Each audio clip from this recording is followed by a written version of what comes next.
Como construir uma aula com progressão, beleza? A progressão técnica dentro de uma única aula também deve seguir uma lógica. Começa com base simples e avança. Para situações aplicadas, termina com possibilidade de finalização. O que eu quero dizer com isso? Vem muito daquele exemplo que eu passei um pouquinho antes para vocês.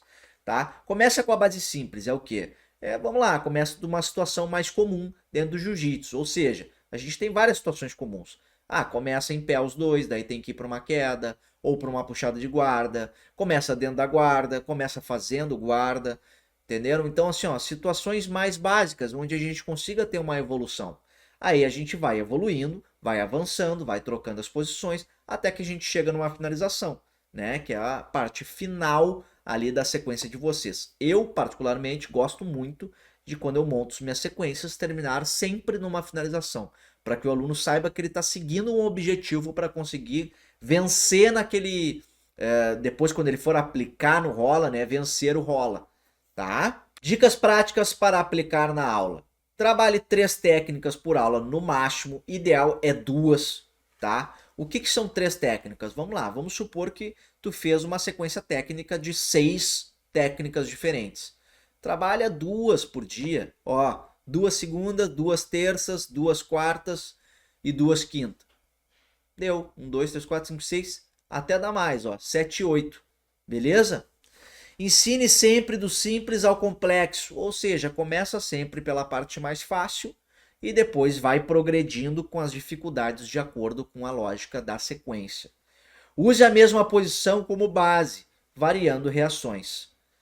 Tenha uma técnica principal e 2 que complementam ou dão um contexto. Tá? O que é ter uma técnica principal e 2 que complementem ou dão contexto? São as variações. Tá? Como é que a gente se prepara para uma aula? Como é que a gente realmente sabe que nós estamos preparados para dar uma aula? Quando a gente entende quais são as variações que podem vir daquela sequência. Lógico que tu não vai parar a tua aula para ficar ensinando para os alunos cada dúvida que eles têm em relação a possibilidades que podem acontecer daquela técnica, né? Porque tu vai acabar saindo um pouco do assunto da aula que tem que acontecer. Então, vocês vão se preparar para, por exemplo, numa sexta-feira, que é um dia que eu gosto de deixar separado para dúvidas em relação a isso. Então, assim, ó, o aluno vai chegar. Professor, mas eu tentei usar essa sequência técnica aqui no meio do rola e acabou que o fulano lá abriu a perna e eu não consegui realizar ela. Beleza, então, quando ele abre a perna, como eu já estou bem preparado para essa situação, eu já vou dizer, bom, quando ele abre a perna, então eu tenho a possibilidade de fazer essa pegada aqui diferente, que vai abrir essa variação, mas o resultado é o mesmo. Entenderam? O que a gente tem que sempre evitar, tá, galera? Misturar técnicas de faixas diferentes na mesma aula. Passar 5 ou mais técnicas, isso gera ansiedade e frustração. Ensinar algo que o aluno não consegue executar com segurança. E fazer uma aula parecer uma palestra de técnicas. Ou seja, se eu misturo técnicas de faixas diferentes, de níveis diferentes, eu já vou criar uma dificuldade para quem é faixa branca, iniciante, e eu vou acabar também criando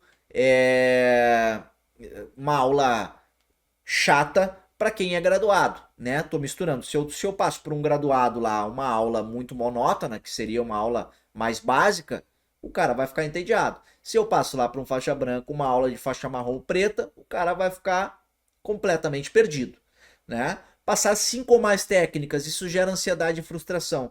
Não tem como vocês chegarem e quererem passar o que vocês gostam e daí já mostrar 5 variações do que pode ter daquela posição. O cara não vai lembrar da primeira. Ele não vai saber o que aconteceu na primeira variação que tu passou.